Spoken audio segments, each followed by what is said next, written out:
આજે આપણે અથાણામાં બધાને ભાવે તેવો મુરબ્બો બનાવશું. તમે જોઈ શકો છો એકદમ મસ્ત બન્યો છે. ઇન્ગ્રીડિયન્ટ્સ જોઈ લઈ. પહેલાં મેં 1.5 કિલો રાજાપુરી કેરી લીધી છે.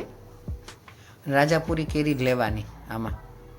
અને હવે એને આપણે ધોઈને છાલ ઉતારી લેશું. અને આની છાલ થોડી વધારે જાડી ઉતારવાની, એટલે બાફતી વખતે 5 જ મિનિટમાં બફાઈ જાય છે કેરી. અને કેરી કડક નથી થઈ જતી મુરબ્બાની અંદર. આવી રીતે જાડી છાલ ઉતારી લેવાની. અને મુરબ્બામાં રાજાપુરી કેરી જ વપરાય છે. તમે પેલી કેરી ખાટી કેરી લેશો તો એમાં ડબલ ખાંડ જોશે, આમાં થોડી ઓછી છે. આવી રીતે બધી જ કેરીની આપણે છાલ ઉતારી લેશું. અને હવે એના મીડિયમ ટુકડા કરશું. બહુ મોટા નહીં અને બહુ નાના પણ નહીં. આવી રીતે નાના કરશું તો એકદમ બફાઈ જશે, એટલે મીડિયમ ટુકડા કરશું તો સરસ ખાવામાં મજા પડશે. આવી રીતના મીડિયમ ટુકડા કરવાના. અને બફાતા તો એને 2 મિનિટ જ થાય છે. આવી રીતે બધી જ કેરીના આપણે ટુકડા કરી લેશું.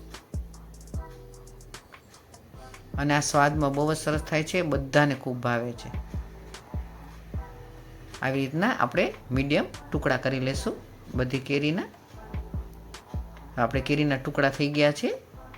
હવે એક બાજુ આપણે ચાસણી મૂકી દઈશું. આમાં મેં 1.5 કિલોને 700 ગ્રામ ખાંડ લીધી છે. આમાં ડબલ ખાંડ હોય છે, પણ મેં રાજાપુરી કેરી લીધી છે ને એટલે થોડી ખાંડ ઓછી લીધી છે. અને આપણે એક બાજુ ચાસણી મૂકી દઈશું, ખાંડ ડૂબે એટલું પાણી મૂકીને.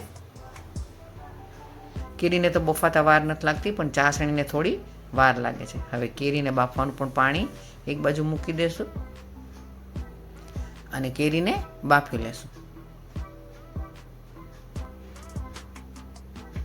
કેરીને 2 જ મિનિટ આપણે રહેવા દઈશું. થોડું ચમચો ફેરવી લઈ, તમે જોઈ શકો છો. અને બાજુમાં ચાસણી થાય છે એને પણ ફેરવતા જાય.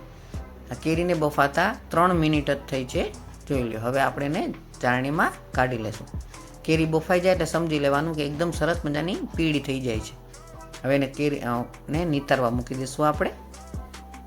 અને ચાસણી જોશું. હવે ચાસણી આપણી તૈયાર થઈ ગઈ છે. એકદમ ઘટ્ટ થવા દેવી પડે છે ચાસણીને. આપણી ચાસણી તમે જોઈ શકો છો એકદમ ચાસણી થઈ ગઈ છે. હવે એમાં આપણે કેરીના ટુકડા બાફેલા એડ કરી દઈશું અને થોડા હલકે હાથે મિક્સ કરી લઈશું. કેરીના ટુકડા નાખવાથી ફરી પાછી ચાસણી થોડી પાતળી થઈ જાય છે, એટલે ફરી પાછી એને 10 મિનિટ આપણે એને ઉફાણો આવવા દેવો પડે છે. જોઈ લો તમે, એમાં એકદમ સરસ ચાસણી ટુકડામાં ચડી ગઈ છે. હવે આપણો મુરબ્બો તૈયાર છે. અને થોડું ગરમ હોય ત્યારે જ આપણે તજ, લવિંગ એમાં એડ કરી દેવાના છે. તમે આમાં એલાયચી પણ નાખી શકો છો. મેં એલાયચી નથી નાખી. બીજે દિવસે જોઈ લઈ. આપણો મુરબ્બો એકદમ ઠંડો થઈ ગયો છે અને એકદમ સરસ ઘાટો પણ થઈ ગયો છે અને તૈયાર થઈ ગયો છે. એ ચાસણી એકદમ મસ્ત બની છે, તમે જોઈ શકો છો.